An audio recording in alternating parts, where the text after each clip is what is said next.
ମଧୁଚର ପ୍ରଭୁଙ୍କ ପାଖକୁ ଯାଇ ତାଙ୍କ ମାଧ୍ୟମରେ ଆମକୁ ଯିବା। ମଧୁଚର ପ୍ରଭୁଜୀ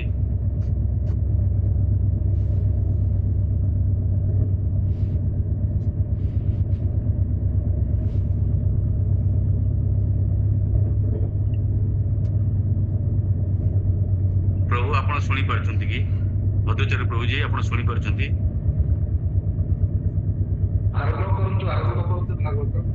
ଆଜ୍ଞା ଆଜ୍ଞା ପ୍ରଭୁ। ରୁଦ୍ରାଣୀ ତୁଳସୀ ଦେବୀ ଦାସୀ ମାତାଜୀ ଆପଣ ଆପଣଙ୍କର କଥା ଆରମ୍ଭ କରନ୍ତୁ ଦୟାକରି। ହରେ କୃଷ୍ଣ। ସମସ୍ତ ଉପସ୍ଥିତ ଭୂମିର ସମସ୍ତ ଚରଣରେ ମୋର ଦଣ୍ଡବତ ପ୍ରଣାମ। ମୋର ଆରାଧ୍ୟ ପିତା ଶ୍ରୀପାଦ ଭଦ୍ରଚାପ ପ୍ରଭୁଙ୍କ ଚରଣରେ ମୋର ଦଣ୍ଡବତ ପ୍ରଣାମ।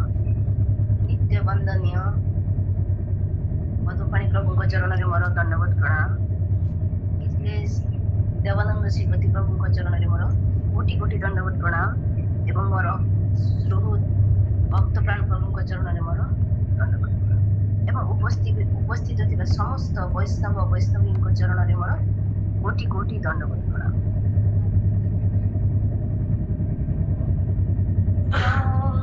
विष्णु पादाय कृष्ण पृष्ठाय भूतले श्रीमते जय पताका स्वामी नामिने नमो आचार्य पादाय निताय कृपा प्रदायिने गौरकथा धामदाय नगर ग्राम विष्णुपादाय कृष्ण पृष्ठाय भूतले श्रीमते भक्ति वेदांत स्वामी ते नामिने नमस्ते सरस्वती देवी गौरवाणी प्रचारिणे निर्विशेष शून्यवादी पाश्चात्य देशतारिणे जय श्री कृष्ण चैतन्य प्रभु नित्यानंद श्री अद्वैता गदाधर शिवासादि गौर भक्त वृंद हरे कृष्णा कृष्ण कृष्ण हरे हरे हरे राम राम राम हरे हरे। पंचकल्पतरुवश्च कृपा सिन्धुवैव च पतितानां पावनेभ्यो नमः। नारायणं नमश्चैव नरोत्तमं देवी सरस्वती व्यास तदुजयमुदीरये मुखं करोति वाचालं पङ्गुलङ्घयते गिरिजत्कृपं तमं वन्दे परमानन्दमाधवं। नष्टप्रायेषु अभद्रेषु नित्यं भागवत सेवया भागवतोत्तमश्लोके भक्तिर्भवति नैष्ठिक। जगद्गुरु श्रील प्रभुपाद की जय, देव महाराज की जय, अनंत कोटि वैष्णव वृंद की जय। ओम नमः भगवते वासुदेवाय। ओम नमः भगवते वासुदेवाय। ओम नमः भगवते वासुदेवाय। हरे कृष्ण। हरे कृष्ण। समस्त श्रीचरण मोर कोटि कोटि दंडवत प्रणाम।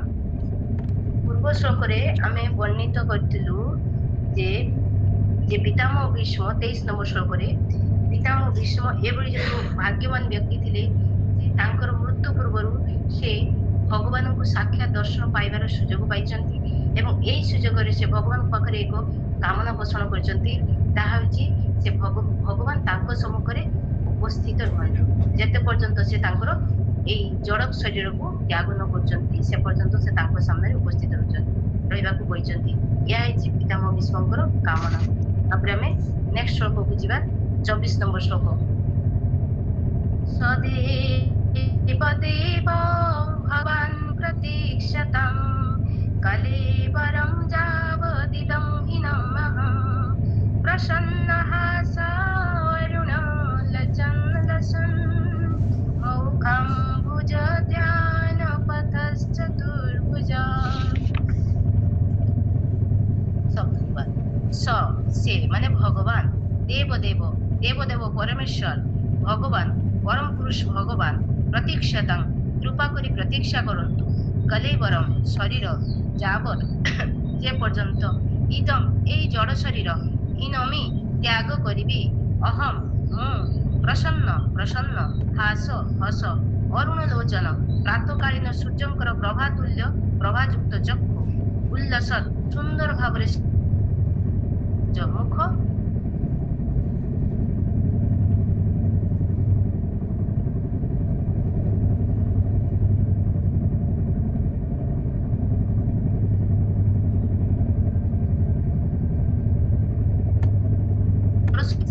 ସେ ପର୍ଯ୍ୟନ୍ତ ଆପଣ କୃପା କରି ଏଠାରେ ପ୍ରତୀକ୍ଷା କରନ୍ତୁ। ବିଶାଳ ଚତୁର୍ଭୁଜ ସୁଶୋଭିତ ଅନନ୍ତ ସୌନ୍ଦର୍ଯ୍ୟ ମାଧୁର୍ଯ୍ୟ ସୁଧାମୟ ମୁଖାର ବିନ୍ଦଯୁକ୍ତ ସୂର୍ଯ୍ୟୋଦୟ କାଳୀନ ପ୍ରଭାଯୁକ୍ତ ଅରୁଣ କମଳ ନୟନଧାରୀ ମନ୍ଦ ହାସ୍ୟ ସୁଶୋଭିତ ମୁଖଧାରୀ ଏ ମୋର ଭଗବାନ ଆପଣ କୃପା କରି ମୋର ଏ ଶରୀର ତ୍ୟାଗ ପର୍ଯ୍ୟନ୍ତ ଏଠାରେ ରୁହନ୍ତୁ। ହରେ କୃଷ୍ଣ। ଏବେ ଆମେ ଯିବା। ଏଠାରେ ପ୍ରଭୁପାଦ ବହୁତ ସୁନ୍ଦର ଭାବରେ ଏହାକୁ ବର୍ଣ୍ଣନା କରିଛନ୍ତି।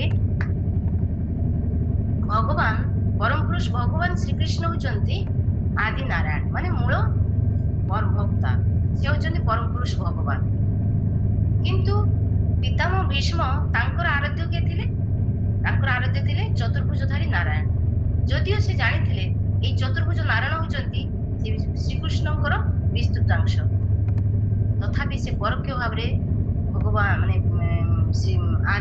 ଚତୁର୍ଭୁଜଧାରୀ ନାରାୟଣଙ୍କୁ ଦେଖିବା ପାଇଁ ସେ ତାଙ୍କ ହୃଦୟରେ ଦଲ୍ପତା ଆସିଛି, ମାନେ ସେ ଚତୁର୍ଭୁଜ ନାରାୟଣଙ୍କୁ ଦର୍ଶନ କରିବେ ସେଇଟା ତାଙ୍କର ଇଚ୍ଛା ଥିଲା, କାରଣ ତାଙ୍କର ଆରାଧ୍ୟ ଥିଲେ। ପିତାମହ ଭୀଷ୍ମ ଥିଲେ ଜଣେ ଅନନ୍ୟ ଭକ୍ତ, ଯେହେତୁ ସେ ଜଣେ ବୈଷ୍ଣବ ଥିଲେ। ଆଉ ବୈଷ୍ଣବର ଗୁଣ ହଉଛି କଣ? ମାନେ ନମ୍ର ଏବଂ ବିନୟୀ। ସେମାନେ ବିନୟୀ ହୁଅନ୍ତି। ସେମାନେ ଯେତେ ବଡ ଭକ୍ତ ହଉନାହାନ୍ତି ନା କାହିଁକି, ସେମାନେ ସବୁବେଳେ ବିନମ୍ରତା ପ୍ରଦର୍ଶନ କରନ୍ତି। ସେମାନେ ନିଜକୁ କୁହନ୍ତି ଆମେ ଅଧମ, ଆମେ ପାପୀ, ଆମ ଦ୍ୱାରା କିଛି ହଉନାହିଁ, ଏଇଭଳି ସେମାନେ ବ୍ୟକ୍ତ କରନ୍ତି। କିନ୍ତୁ ସେମାନେ ପ୍ରକୃତରେ ସେମାନେ ବହୁତ ବଡ ମହାନ ଭକ୍ତ। ପିତାମହ ଭୀଷ୍ମ ତ ଦ୍ୱାଦଶ ମହାନଚର ଭିତରୁ ଜଣେ ଥିଲେ ନା, ସେ ତ ବୈଷ୍ଣବ ଭିତରେ ଅଗ୍ରଗଣ୍ୟ ଥିଲେ, ତଥାପି ସେ ନିଜକୁ ଏମିତି କହୁଛନ୍ତି। ଏହାର କାରଣ ହଉଛି ତାଙ୍କର ବିନୟ ସ୍ୱଭାବ। ତେଣୁ ସେ ଭଗବାନଙ୍କୁ କହୁଛନ୍ତି, ଭଗବାନଙ୍କୁ ପ୍ରାର୍ଥନା କରୁଛନ୍ତି ଯେ ହେ ଚତୁର୍ଭୁଜଧାରୀ ନାରାୟଣ, ତମେ ମତେ ଏଇ ଅନ୍ତିମ ସମୟରେ ମତେ ଟିକେ ଦର୍ଶନ ଦିଅନ୍ତୁ। କାହିଁକି ନା ତାଙ୍କର ବିନମ୍ରତା ଏଟା ପ୍ରକାଶ। ସେ କହୁଛନ୍ତି ଯେତେବେଳେ ମୁଁ ଏ ଶରୀରକୁ ତ୍ୟାଗ କରିଦେବି, ସେତେବେଳେ ଆଉ ମୁଁ ହୁଏତ ଏଇ ସୁନ୍ଦର ଚତୁର୍ଭୁଜ ମାନେ ଏଇ ସୁନ୍ଦର ଶୋଭନୀୟ କାନ୍ତି ପୀତାମ୍ବର ବସ୍ତ୍ରଧାରୀ ମାନେ ଅରୁଣ ମାନେ ଆପଣଙ୍କର ପଦ୍ମ ପାଖୁଡାର ଭଳି ମାନେ ପଙ୍କଜ ନେତ୍ର ଏତେ ଭଗବାନଙ୍କର ସୁନ୍ଦର ସଭାୟମାନ ଦିବ୍ୟ କାନ୍ତିକୁ ମୁଁ ହୁଏତ ଆଉ ଦର୍ଶନ କରି ନ ପାରିବି। ସେଥିପାଇଁ ସେ ଭଗବାନଙ୍କୁ ସେ ପ୍ରାର୍ଥନା କରୁଛନ୍ତି ଯେ ଆପଣଙ୍କର ଚତୁର୍ଭୁଜ ରୂପକୁ ମୁଁ ଦେଖିବା ପାଇଁ ଖୁବ ଲାଳାୟିତ। ଏଠାରେ ପିତାମହଙ୍କର ବିନୟ ଭାବର ପ୍ରକାଶ ହେଇଛି। ତାପରେ କଣ ହେଇଛନ୍ତି, ଏହାପରେ ପିତାମହ ଭୀଷ୍ମ ତାଙ୍କର ମୃତ୍ୟୁକୁ ସୁନ୍ଦର ଭାବରେ ସଜଉଛନ୍ତି, ସଭାୟମାନ କରୁଛନ୍ତି, ଯୋଉଟା କି ମହାନ ମହାନ ସନ୍ଥ ମହାନ ମହାନ ଭକ୍ତଙ୍କର ଖୁବ ବଡ ଆକାଂକ୍ଷା ଥାଏ। ଏଇଟା ତାଙ୍କର ଲକ୍ଷ୍ୟଟା ଏଇଟା ଥାଏ ଯେ ଭଗବାନଙ୍କୁ ଦେଖି ଦେଖି ସେମାନେ ମୃତ୍ୟୁବରଣ କରିବେ। ତ ଯେହେତୁ ପିତାମହ ଭୀଷ୍ମ ତାଙ୍କ ପିତାଙ୍କ ପାଖରୁ ସେ ବରଦାନ ପ୍ରାପ୍ତ ହେଇଥିଲେ, ପିତା ଶାନ୍ତନୁଙ୍କ ପାଖରୁ ସେ ତାଙ୍କର ଇଚ୍ଛା ମୃତ୍ୟୁ ବରଣ କରିବେ। ତେଣୁ ମୃତ୍ୟୁଟା ତାଙ୍କ ହାତରେ ଥିଲା। ତେଣୁ ସେ ତାଙ୍କର ଏବେ ମୃତ୍ୟୁର ଯୋଉ ବାଉଣ୍ଡ୍ରିଟା ସେ ତିଆରି କରୁଛନ୍ତି, ସେଠି ଉପସ୍ଥିତ ସେମାନେ ଅଛନ୍ତି ଧର୍ମ ମାନେ ମହାନ ସନ୍ଥ ମାନେ ଅଛନ୍ତି, ସେଠି ପାଣ୍ଡବ ଭଳି ଧର୍ମାତ୍ମା ମାନେ ଅଛନ୍ତି, ବ୍ୟାସଦେବ ମୁନି ଭଳି ବହୁତ ବଡ ଶ୍ରେଷ୍ଠ ମୁନି ଅଛନ୍ତି, ଏବଂ ସେମାନଙ୍କ ଗହଣରେ ସେ ମୃତ୍ୟୁ ପାଇଁ ସେ ଇଏ କରୁଛନ୍ତି, ବ୍ୟବସ୍ଥା କରୁଛନ୍ତି। ଏବଂ ହାତରେ ତାଙ୍କର ମୃତ୍ୟୁର ଶରୀର ଯୋଉ ତ୍ୟାଗ କରିବେ ତାର ସମୟ ମଧ୍ୟ ତାଙ୍କ ହାତରେ ଅଛି। ତେଣୁ ସେ ଚାହୁଁଛନ୍ତି ଭଗବାନଙ୍କୁ ଦେଖିକି ସେ ମୃତ୍ୟୁବରଣ କରିବେ। ଭଗବାନଙ୍କୁ ସେ ଯେତେବେଳେ ଦର୍ଶନ କରୁଛନ୍ତି, ସେତେବେଳେ ସେ କହୁଛନ୍ତି ଯେ ପ୍ରତୀକ୍ଷା ମାନେ ହେ କୃଷ୍ଣ, ହେ ଦେବାଦିଦେବ, ହେ ଦେବର ଦେବ ପରମେଶ୍ୱର, ଆପଣ ମୋ ପାଇଁ ପ୍ରତୀକ୍ଷା କରନ୍ତୁ। ଏବଂ ଯେତେବେଳେ ପର୍ଯ୍ୟନ୍ତ ମାନବ ଭଗବାନ କହୁଛନ୍ତି ମୁଁ କେତେବେଳେ ପର୍ଯ୍ୟନ୍ତ ପ୍ରତୀକ୍ଷା କରିବି, ମୋର ତ ବହୁତ ଡିପାର୍ଟମେଣ୍ଟ ଅଛି, ମୋର 16,000 ପତ୍ନୀ ଅଛନ୍ତି, ପିଲାମାନେ ଅଛନ୍ତି, ସେମାନଙ୍କର ଧ୍ୟାନ ଇଏ କରିବେ, ମୋର ବହୁତ ମାନେ ସମୟର ସଦ୍ବ୍ୟବହାର କରିବାକୁ ପଡିବ। ମୁଁ ଏଠି କେତେ କଣ ପାଇଁ ମୁଁ ଏଠାରେ ଉପସ୍ଥିତ ରହିବି। ଏଟା ହେଇଛି କେତେବେଳେ ଏଟା ସମ୍ଭବ ହେଇଛି, ଜଣେ ଭକ୍ତ ତାର ଭଗବାନଙ୍କ ପ୍ରତି ଅଧିକାର ବୋଧ ଦେଖିଛି। ଜଣେ ଭକ୍ତ ଯେତେବେଳେ ଭଗବାନଙ୍କ ପାଖରେ ସମ୍ପୂର୍ଣ୍ଣ ଭାବରେ ସମର୍ପିତ ହେଇଛି, ଯେତେବେଳେ ସେ କରିଛି ଯେ ମୁଁ ଆପଣଙ୍କର ଏଇ ଭାବଟା ଯେତେବେଳେ ଆସିଯାଏ ନା, ସେତେବେଳେ ଭଗବାନଙ୍କ ସହିତ ତାର ଯୋଉ ଦିବ୍ୟ ପ୍ରେମର ଭାବର ଆଦାନ ପ୍ରଦାନ ହୁଏ ଏବଂ ଭଗବାନ ତାର ସମସ୍ତ ଇଚ୍ଛାକୁ ମାନିବାକୁ ବଶତା ସ୍ୱୀକାର କରିଥାନ୍ତି।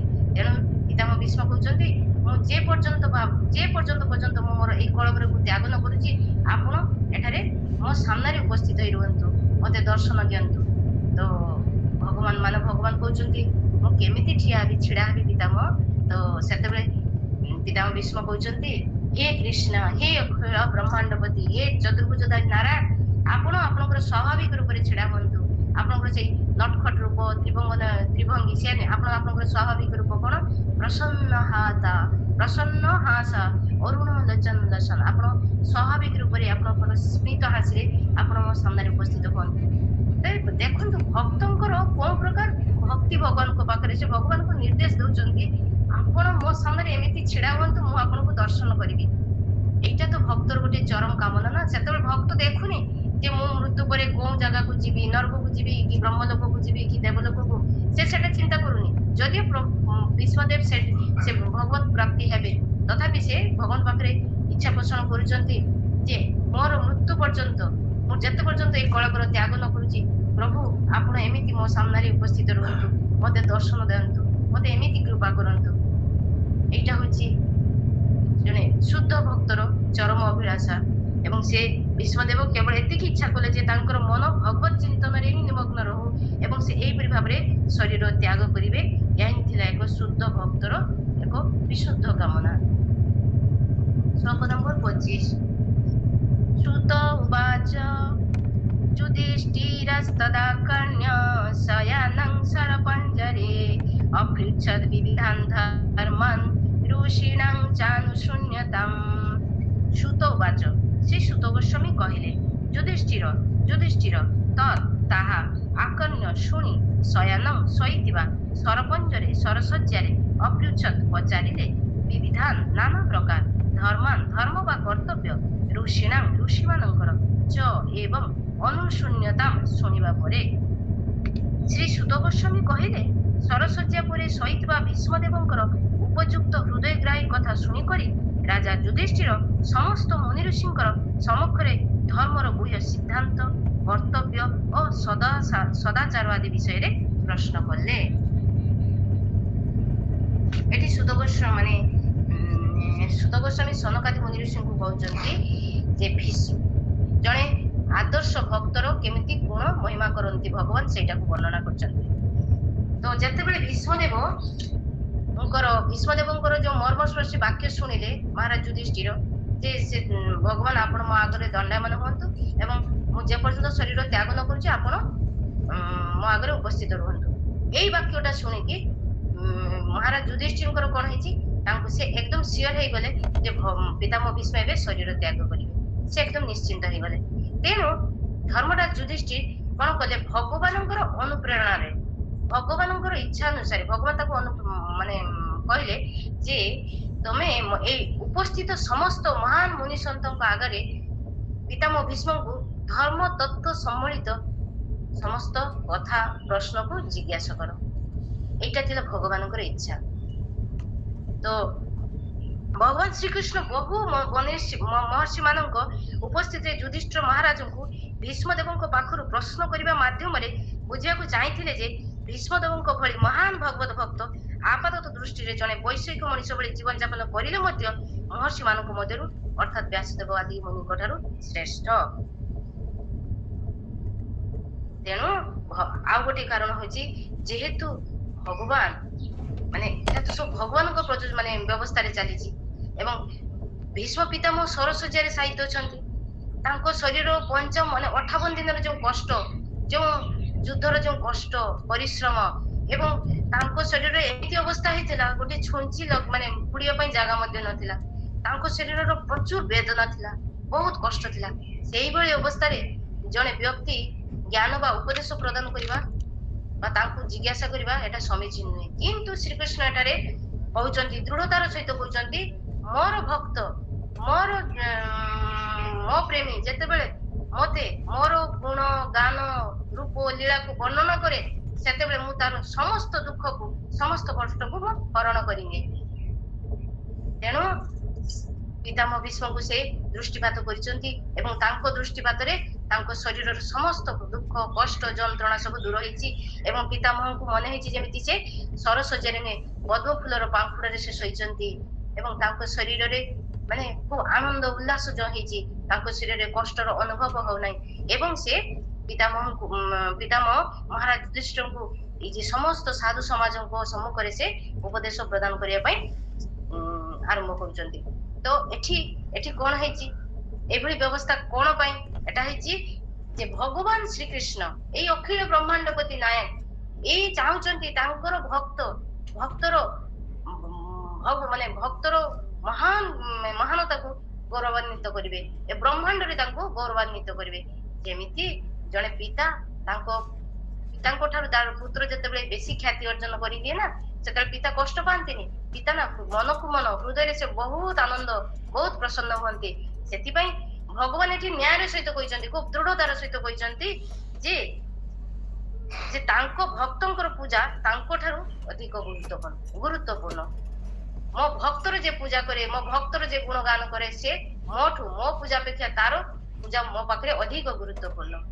ତ ଏଟା କେତେବେଳେ ସମ୍ଭବ ହୋଇଥାଏ, ଯେତେବେଳେ ଜଣେ ଭକ୍ତ ଜଣେ ପ୍ରେମୀ ଯେତେବେଳେ ଭଗବାନଙ୍କୁ ଯେତେବେଳେ ପୂର୍ଣ୍ଣ ଭାବରେ ସମର୍ପିତ ହେଇଥାଏ ବା ପୂର୍ଣ୍ଣ ଭାବରେ ଶରଣାଗତି ହେଇଥାଏ। ତାପରେ ଆମେ ଯିବା ନେକ୍ସଟ ଶ୍ଲୋକକୁ, ଶ୍ଲୋକ ନମ୍ବର 26। ମାତାଜୀ ହରେ କୃଷ୍ଣ। ଦଣ୍ଡବତ ପ୍ରଣାମ। ଅଳ୍ପ ଟିକେ ଖାଲି ଅଛି ଯେ ଗୋଟେ ଜିନିଷ ହଉଛି ଯେ ପ୍ରତ୍ୟେକ ବ୍ୟକ୍ତିଙ୍କର ଗୋଟେ ଅଭିଷ୍ଟ ଭଗବାନଙ୍କର ଯୋଉ କୋଉ ରୂପରେ ତାଙ୍କୁ ପୂଜା କରିବେ, କୋଉ ନାମରେ ତାଙ୍କୁ ଡାକିବେ, ପ୍ରତ୍ୟେକ ଭକ୍ତଙ୍କର ନିଜସ୍ୱ ବ୍ୟାପାର ସେଇଟା ସ୍ୱରୂପ ସିଦ୍ଧ ବ୍ୟାପାର।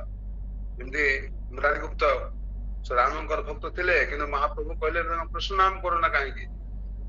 କୃଷ୍ଣ ନାମ କରିବାକୁ ଚେଷ୍ଟା କରିକି ଫେଲିୟର ହେଲେ, ଶେଷରେ କହିଲେ ଆତ୍ମହତ୍ୟା କରିବି।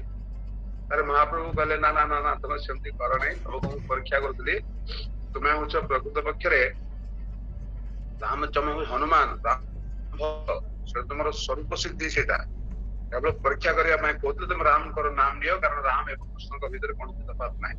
ତ ୟାଙ୍କର ଯୋଉ ଉପାସ୍ୟ ଯୋଉ ରୂପ, ଭଗବାନଙ୍କର ଉପାସ୍ୟ ରୂପଟା ଥିଲା ନାରାୟଣ ରୂପ। ତେଣୁ ସେ ନାରାୟଣଙ୍କର ରୂପରେ ରୂପକୁ ଦେଖିକି ସେ ମୃତ୍ୟୁବରଣ କରିବା ପାଇଁ ଚାହୁଁଥିଲେ। ଏଟା ଗୋଟେ ପଏଣ୍ଟ। ଆଉ ଦ୍ୱିତୀୟ ପଏଣ୍ଟ ହଉଛି ଯେ କହୁଛନ୍ତି ଭଗବାନଙ୍କ ଉପରେ ଭକ୍ତର କେତେ ଅଧିକାର ଥାଏ। କହୁଛନ୍ତି ନାଇଁ ନାଇଁ ମୋ ମୃତ୍ୟୁ ପର୍ଯ୍ୟନ୍ତ ଆପଣ ଅପେକ୍ଷା କରିବେ। ତାପରେ ଆଉ ଭକ୍ତ ମାନେ କେମିତି समझदारों के लिए इशारा काफी। ତାପରେ ଯୁଧିଷ୍ଠିର ମହାରାଜ ଚିନ୍ତା କରୁଛନ୍ତି, ଆରେ ଆରେ ଆରେ ତାର ମାନେ କଣ ପିତାମହ ବେଶୀ ଦିନ ବଞ୍ଚିବାକୁ ଚାହୁଁନାହାନ୍ତି, ଯଥାଶୀଘ୍ର ଭଗବତ ଧାମକୁ ପ୍ରତ୍ୟାବର୍ତ୍ତନ କରିବାକୁ ଚାହୁଁଛନ୍ତି। ତେଣୁ ସେ ଚିନ୍ତା କରୁଛନ୍ତି ଯେ ମତେ ଆଉ କିଏ ପ୍ରବୋଧନା ଦେବ, ମତେ ଆଉ କିଏ ଆଶ୍ୱାସନା ଦେବ, ମତେ ଆଉ କିଏ ଉପଦେଶ ଦେବ, ମତେ ଆଉ କିଏ ମାନେ ତାଙ୍କ ଭଳି ଭଲ ପାଇବ। ଏ କଥା ଯେତେବେଳେ ସେ ବହୁତ ବ୍ୟତିବ୍ୟସ୍ତ ହେଇ ପଡିଛନ୍ତି। ତାପରେ ମହାରାଜ ଯୁଧିଷ୍ଠିର କଣ କରିଛନ୍ତି, ଭୀଷ୍ମଦେବଙ୍କୁ ନାନା ପ୍ରକାରର ମାନେ ପ୍ରଶ୍ନ ଉପସ୍ଥାପନ କରିଛନ୍ତି ଏବଂ ତାଙ୍କୁ ଅନେକ କିଛି ପଚାରୁଛନ୍ତି, ଯାହାଫଳରେ ଅନ୍ତତଃ ପକ୍ଷରେ ଯେତିକିର ସମ୍ଭବ ତାଙ୍କ ପାଖରୁ ଯେ ପ୍ରବୋଧନା ବାକ୍ୟ ତାଙ୍କର ଉପଦେଶ ଶ୍ରବଣ କରିପାରିବେ। ଏଇଟା ଗୋଟେ ଜିନିଷ ଆଉ କଣ୍ଟିନ୍ୟୁ କରନ୍ତୁ। ହରେ କୃଷ୍ଣ ପ୍ରଭୁ, ଦଣ୍ଡବତ ପ୍ରଣାମ। ତାପରେ ଆମେ ଯିବା 26 ନମ୍ବର ଶ୍ଲୋକକୁ। ପୁରୁଷ ସ୍ୱଭାବ ବିହିତଂ ଯଥା ବର୍ଣ୍ଣଂ ଯଥା ଶ୍ରମଂ ବୈରାଗ୍ୟ ରାଗୋପାଦିଭ୍ୟମ୍ ଆତ୍ମतो ଭୟ ଲକ୍ଷଣାନ୍। ପୁରୁଷ ମାନେ ମାନବ, ସ୍ୱଭାବତ ବିହିତଂ ନିର୍ଦ୍ଦିଷ୍ଟ, ଯଥା ଯେପରି, ବର୍ଣ୍ଣ ବିଭାଗ, ଯଥା ଯେପରି, ଆଶ୍ରମ ବିଭାଗ, ବୈରାଗ୍ୟ ରାଗ ଆସକ୍ତି, ଉପାଧିଭ୍ୟାମ ଏ ପ୍ରକାର ଉପାଧିରୁ, ଆତ୍ମତ କ୍ରମଶ ବିଧିପୂର୍ବକ, ଉଭୟ ଲକ୍ଷଣମାନ। ଅନୁବାଦ, ମହାରାଜ ଯୁଧିଷ୍ଠିରଙ୍କର ପ୍ରଶ୍ନ ଅନୁଯାୟୀ ଭୀଷ୍ମଦେବ ଚେତନା ସ୍ତର ଅନୁଯାୟୀ କିପରି ବର୍ଣ୍ଣାଶ୍ରମ ଧର୍ମର ବ୍ୟବସ୍ଥା କରାଯାଇଛି ତାହାର ବିସ୍ତୃତ ବର୍ଣ୍ଣନା ଦେଲେ। ତତ୍ପରେ ସେ କ୍ରମଶଃ ଧର୍ମ ବୈରାଗ୍ୟ ତଥା ରାଗର ପ୍ରବୃତ୍ତି ଏବଂ ନିବୃତ୍ତି ରୂପ ବିବିଧ ଅବସ୍ଥାରେ ବର୍ଣ୍ଣନା କଲେ। ଏଠାରେ ପ୍ରଭୁପାଦ ଖୁବ ସୁନ୍ଦର ଭାବରେ ବିଶଦ ଭାବରେ ବର୍ଣ୍ଣନା କରିଛନ୍ତି ଯେଉଁ ମହାରାଜ ଯୁଧିଷ୍ଠିରଙ୍କୁ ଭୀଷ୍ମଦେବ ଯେଉଁ ବର୍ଣ୍ଣାଶ୍ରମ ବ୍ୟବସ୍ଥାଟାକୁ କହିଛନ୍ତି ବା ଶୁଣେଇଛନ୍ତି ଉପଦେଶ ପ୍ରଦାନ କରିଛନ୍ତି ସେଇଟାକୁ ଆମେ ବର୍ତ୍ତମାନ ଭଲ ଭାବରେ ଜାଣିବା ଯେ ବର୍ଣ୍ଣାଶ୍ରମ ବ୍ୟବସ୍ଥା ବା ଏ ଆଶ୍ରମ ବର୍ଣ୍ଣର ବ୍ୟବସ୍ଥା ଆମ ଜୀବନ ପାଇଁ କେତେ ମାନେ ଉପଯୋଗୀ ସେଇଟାକୁ ବିଶଦ ଭାବରେ ପ୍ରଭୁପାଦ ବର୍ଣ୍ଣନା କରିଛନ୍ତି। ତ ଭଗବାନ ତ ନିଜେ ଭଗବତ ଗୀତାରେ କହିଛନ୍ତି ନା ଚାତୁର୍ବର୍ଣ୍ଣ୍ୟମ୍ ମୟା ସୃଷ୍ଟ ଗୁଣ କର୍ମ ବିଭାଗଶ ତସ୍ୟ କର୍ତ୍ତାରମପିମାଂ ବିଧି କର୍ତ୍ତାରମବ୍ୟୟମ୍। ମାନେ ସେ କହୁଛନ୍ତି ମୋ ଦ୍ୱାରା ଏଇ ଚତୁର୍ବର୍ଣ୍ଣ ସୃଷ୍ଟ ହେଇଛି ଏବଂ ମୋ ଦ୍ୱାରା ଏଇଟା ଚଳିତ ହେଇଛି। ସେଇଟା ମାନେ ଭଗବାନ କୃଷ୍ଣ କହୁଛନ୍ତି ଭଗବତ ଗୀତାରେ ଅର୍ଜୁନଙ୍କୁ। ତେଣୁ ଏଇ ଚାରି ବର୍ଣ୍ଣ ଏବଂ ଚାରି ଆଶ୍ରମ ବ୍ୟବସ୍ଥା ଭଗବାନ ପ୍ରବର୍ତ୍ତନ କରିଛନ୍ତି। ଏହା କାହିଁକି କରିଛନ୍ତି ଏଇ ଦିବ୍ୟ ଗୁଣର ଉତ୍ଥାନର ଏଇଟା ଗୋଟେ ମାନେ ଏସେଣ୍ଡିଂ ଅର୍ଡର ହବ, ମାନେ କ୍ରମିକ ଧାରା ହବ। ଏଇ ଧାରା ଦ୍ୱାରା ଆମେ ଭଗବତ ଚେତନା ଆଗକୁ ଉଦ୍ଭୁତ ହେଇପାରିବା ବା ଭଗବାନଙ୍କ ପ୍ରାପ୍ତି ନିମନ୍ତେ କର୍ମ କରିପାରିବା। ଏବଂ ଯଦି ଏଇଟାକୁ ଯଦି ଆମେ ବ୍ୟବହାର କରିବା ନିଜ ଜୀବନରେ ଆଚରଣ କରିବା ତେବେ ଆମେ ସମାଜରେ ବି ମାନେ ଗୋଟେ ଡିସିପ୍ଲିନ ରଖିବା ହବ, ଅନୁଶାସନବଦ୍ଧ ହେଇ ବଞ୍ଚିପାରିବା ଏବଂ ସମାଜରେ ଉତ୍ପାତ ସୃଷ୍ଟି ହବନି। ସେଥିପାଇଁ ଭଗବାନ ଏଇ ବର୍ଣ୍ଣ ଏବଂ ଆଶ୍ରମର ବ୍ୟବସ୍ଥା କରିଛନ୍ତି। ବର୍ତ୍ତମାନ ଆମେ ଯିବେ ବର୍ଣ୍ଣାଶ୍ରମ ବ୍ୟବସ୍ଥାକୁ। ବର୍ଣ୍ଣ ଏଇ ଯେ ବର୍ଣ୍ଣ ଆଶ୍ରମକୁ କୋଉମାନେ ପାଳନ କରୁଛନ୍ତି? ଯୋଉମାନେ ଧର୍ମ ନୀତିକୁ ଅବଲମ୍ବନ କରୁଛନ୍ତି ସେଇମାନେ ହିଁ ବର୍ଣ୍ଣାଶ୍ରମକୁ ପାଳନ କରିବେ। ତେଣୁ କିଏ ଏହାକୁ ପାଳନ କରନ୍ତି? ସାଧାରଣତଃ ମନୁଷ୍ୟ ହିଁ ପାଳନ କରିବ ଏହାକୁ। ତ ବର୍ତ୍ତମାନ ମନୁଷ୍ୟ କୋଉ 4 ଲକ୍ଷ ପ୍ରକାର ଜନିର ମଣିଷ ଅଛନ୍ତି ନା ସ୍ୱଭାବ। ତ ମଣିଷ କୋଉ କ୍ୟାଟାଗୋରୀର ମଣିଷ ଏଇ ଧର୍ମ ନୀତିକୁ ପାଳନ କରିବ? ତ ଏଠି ପିତାମହ କହୁଛନ୍ତି ସଭ୍ୟ ମଣିଷ ହିଁ ଏଇ ଧର୍ମକୁ ଅବଲମ୍ବନ କରିବ। ତ ଏଠି ପ୍ରଭୁପାଦ ସଭ୍ୟ ମଣିଷର ଡେଫିନେସନ ଦଉଛନ୍ତି। ପିତାମହ ଭୀଷ୍ମ ଯୁଧିଷ୍ଠିର ମହାରାଜଙ୍କୁ କହୁଛନ୍ତି ଧର୍ମ ମାନେ ସଭ୍ୟ ମଣିଷ କାହାକୁ କୁହନ୍ତି? ଯେମିତି ପଶୁ ବି ଆହାର ନିଦ୍ରା ମୈଥୁନ ଭୟ ତାର ବି ଯୋଉ ମାନେ କର୍ମ ଜଡିତ ଏବଂ ମନୁଷ୍ୟ ବି ଆହାର ନିଦ୍ରା ମୈଥୁନ ଭୟ ଏଇ ଚାରିଟିକୁ ସେ ପାଳନ କରୁଛି। କିନ୍ତୁ ମଣିଷ ତା ପାଖରୁ କାହିଁକି ଅଲଗା? କାହିଁକି ମଣିଷର ଗୋଟେ ଚେତନା ଅଛି, ମଣିଷ ଧର୍ମକୁ ପାଳନ କରିପାରିବ, ତା ଶରୀରର ସେମିତି ଗଠନ ଅଛି। ତେଣୁ ପିତାମହ ଭୀଷ୍ମ କହୁଛନ୍ତି ଜଣେ ସଭ୍ୟ ମାନବ ପାଇଁ ଏଇ 9ଟି ଗୁଣ ଥିଲେ ସେ ସଭ୍ୟ ମାନବ ମାନେ ଜଣେ ମାନବ ପାଖରେ ଏଇ 9ଟି ଗୁଣ ଥିଲେ ସେ ସଭ୍ୟ ମନୁଷ୍ୟ ଭାବରେ ପ୍ରକାଶିତ ହେଇଥାଏ। ତେଣୁ ଏଇଟାକୁ ଆମକୁ ବହୁତ ଭଲ ଭାବରେ ଏଇଟା ଜାଣିବା ଦରକାର କାହାକୁ ସଭ୍ୟ ମଣିଷ କୁହନ୍ତି। ପ୍ରଥମ ଅଛି କ୍ରୋଧର ବଶବର୍ତ୍ତୀ ନ ହେବା, ମିଥ୍ୟା ନ କହିବା, ଧନର ସମାନ ବଣ୍ଟନ କରିବା ଅର୍ଥାତ ଭାଇ ମାନଙ୍କ ଭିତରେ ଯୋଉ ସମ୍ପତ୍ତିକୁ ସମାନ ଭାବରେ ବଣ୍ଟନ କରିବା, କ୍ଷମାଚରଣ କରିବା, କ୍ଷମା କରିବା, ଯୋଉ କ୍ଷମାଶୀଳ ହେବା, ନିଜର ପତ୍ନୀଙ୍କ ଠାରୁ ହିଁ ସନ୍ତାନ ଉତ୍ପାଦନ କରିବା, ମନ ବୁଦ୍ଧି ଶରୀରର ସୁସ୍ଥତା ରକ୍ଷା କରିବା, କାହାରି ପ୍ରତି ଶତ୍ରୁ ଆଚରଣ ନ କରିବା, ସରଳତା ଆଚରଣ କରିବା, ନିଜର ଆଶ୍ରିତ ଏବଂ ସେବକ ମାନଙ୍କୁ ଜୀବନ ଯାତ୍ରାରେ ସହାୟତା କରିବା। ଅର୍ଥାତ ଆମଠୁ ଯୋଉମାନେ ତଳ ବା ଆମ ପାଖରୁ ଆର୍ଥିକ ଦିଗରୁ ଯୋଉମାନେ ଦୁର୍ବଳ, ଯୋଉମାନେ ଶାରୀରିକ ଦୁର୍ବଳ ଅକ୍ଷମ ସେମାନଙ୍କୁ ଆମକୁ ପ୍ରତିପାଳନ କରିବାକୁ ପଡିବ। ଅର୍ଥାତ ଆମକୁ ଆଶ୍ରୟ ଦେବାକୁ ପଡିବ। এইটা କହିଛନ୍ତି ଏବଂ ଏଇ ଯୋଉ 9ଟା ପନ୍ଥାକୁ ଯେଉଁ ମଣିଷ ଏହାକୁ ଅବଲମ୍ବନ କରେ ତାକୁ ସଭ୍ୟ ମନୁଷ୍ୟ କୁହନ୍ତି। ପ୍ରଥମେ ତାକୁ ସଭ୍ୟ ମଣିଷ କୁହନ୍ତି, ନହେଲେ ତ ଅସଭ୍ୟରେ ସେ ଅସଭ୍ୟରେ ଚାଲିଯିବ। ଏଇ 9ଟା ଗୁଣକୁ ଯେ ପାଳନ କରୁଛି ସେ ହଉଛି ସଭ୍ୟ ମଣିଷ। ତାପରେ ଭଗବାନ ଭୀଷ୍ମଦେବ ତାପରେ ଭୀଷ୍ମଦେବ 4 ବର୍ଣ୍ଣ ପାଖକୁ ଗଲେ। 4 ବର୍ଣ୍ଣ କଣ? ଯେ ବ୍ରାହ୍ମଣ, କ୍ଷତ୍ରିୟ, ବୈଶ୍ୟ ଏବଂ ଶୂଦ୍ର। ତ ବ୍ରାହ୍ମଣ କାହାକୁ କହିବା? ବ୍ରାହ୍ମଣ ହଉଛନ୍ତି ସମାଜର ମସ୍ତିଷ୍କ। ବ୍ରାହ୍ମଣ ତାର ସମ, ଦମ, ତପ ଏମିତି 9ଟି ଗୁଣ ଅଛି। ସେ ଯଦି ଏଇପରି 9ଟି ଗୁଣକୁ ଯଦି ଅବଲମ୍ବନ କରୁଥିବ ତେବେ ସେ ବ୍ରାହ୍ମଣ ପଦବାଚ୍ୟ ହେଇଥିବ। ଏବଂ ବ୍ରାହ୍ମଣ ହେଇଥିବ ସବୁଠୁ ତାର ବଡ ଲକ୍ଷଣ ହେଇଥିବ ସେ ଇନ୍ଦ୍ରିୟକୁ ସଂଯମ କରିବ ଏବଂ ସେ ତାର ପତ୍ନୀ ଛଡା ସେ ଅନ୍ୟ କାହା ପାଖରୁ ସନ୍ତାନ ଉତ୍ପାଦନ କରିବନି। ଏବଂ ସେ ମାନେ ଜଣେ ବୈଦିକ ଗୁରୁ ପରମ୍ପରାରେ ସେ ଗୁରୁ ଆଶ୍ରୟ କରିଥିବ ଏବଂ ସେଇ ଗୁରୁ ଆଶ୍ରୟ କରି ସେ ଶ୍ରୀମଦ୍ ଭଗବତ ଗୀତା, ଶ୍ରୀମଦ୍ ଭାଗବତମ, ଚୈତନ୍ୟ ଚୈତନ୍ୟ ଆଜି ବହୁ ପୁରାଣକୁ ସେ ଜନ ସମାଜର କଲ୍ୟାଣାର୍ଥେ ତାକୁ ଉପଦେଶ ପ୍ରଦାନ କରିବ। କାହାକୁ? କ୍ଷତ୍ରିୟ, ବୈଶ୍ୟ, ଶୂଦ୍ର ଏମାନଙ୍କୁ ସେ ତାଙ୍କର ଧର୍ମ ନୀତି ଦ୍ୱାରା ତାଙ୍କର ଯୋଉ ଶ୍ରୀମଦ୍ ଭଗବତ ଗୀତାର ବାଣୀକୁ ନେଇକି ସେ ପୃଥିବୀରେ ପ୍ରଚାର କରିବେ। ଏହା ଦ୍ୱାରା କଣ ହବ, ସମାଜରେ ସମାଜର ଅନୁଶାସନବଦ୍ଧରେ ସମାଜ ପାଳିତ ହବ, ସମାଜରେ ବିଶୃଙ୍ଖଳା ହବ ନାହିଁ, ସମାଜରେ ଉତ୍ପାତ ସୃଷ୍ଟି ହବ ନାହିଁ। ଏଇଟା ହଉଛି ବ୍ରାହ୍ମଣର ମେନ୍ ମାନେ ପ୍ରକୃତ କାର୍ଯ୍ୟ ଏଇଟା। ଏବଂ ବ୍ରାହ୍ମଣ ଚାହିଁବ ସେ କେମିତି ମାନେ ଚାହିଁବେ ଯେ କେମିତି ସମାଜରେ ଏଇ କ୍ଷତ୍ରିୟ ବୈଶ୍ୟ ଏବଂ ଶୂଦ୍ର ଏମାନେ ସମସ୍ତେ ବ୍ରାହ୍ମଣ ତ ଜାଣିଛି ନା ଗୁରୁଙ୍କ ନିର୍ଦ୍ଦେଶ ମାନେ ଗୁରୁଙ୍କ ଆଶ୍ରୟରେ ସେ ଜାଣିପାରିଛି ପ୍ରକୃତ ଜୀବନର ସ୍ଥିତିଟା କଣ, ଜୀବନର କଣ ପ୍ରয়োଜନ, ଅନ୍ତିମ ଲକ୍ଷ୍ୟ କଣ, ସେଟା ବ୍ରାହ୍ମଣ ଜାଣିଛନ୍ତି। ତେଣୁ ସେ ତାଙ୍କର ଗୁରୁଙ୍କ ପାଖରୁ ଯୋଉ ଶିକ୍ଷା ପାଇଥାଏ ସେଇଟାକୁ ସେ କ୍ଷତ୍ରିୟ ବ୍ରାହ୍ମଣ ଶୂଦ୍ରଙ୍କୁ ପ୍ରଚାର କରିବ। ଏଇଟା ହଉଛି ବ୍ରାହ୍ମଣ। ଏବଂ ବ୍ରାହ୍ମଣ କ୍ଷତ୍ରିୟ ମାନଙ୍କ ଦ୍ଵାରା ପରିଚାଳିତ ହବ, ଯେହେତୁ ତାଙ୍କର ତ ଅର୍ଥ ଉପାର୍ଜନର ଆଉ କୌଣସି ମାନେ ନାହିଁ ନା, ସେ ତ କୌଣସି ଅର୍ଥ ଉପାର୍ଜନ ପାଇଁ ସେ ଅନ୍ୟ କୌଣସି କର୍ମ କରିପାରିବେନି ନା। ବ୍ରାହ୍ମଣ କେବଳ ମାତ୍ର ସେ ଧର୍ମ ଗାଥାକୁ ସେ ଗାଇବ। ଏଇଟା ଥିଲା ଏଇଟା ହଉଛି ପ୍ରକୃତ ବ୍ରାହ୍ମଣର କର୍ତ୍ତବ୍ୟ, ଯୋଉଟା ବିଶ୍ୱ ପିତାମହ ଯୁଧିଷ୍ଠିର ମହାରାଜଙ୍କୁ ବର୍ଣ୍ଣନା କରୁଛନ୍ତି। ତାପରେ ଆମେ ଯିବା କ୍ଷତ୍ରିୟ।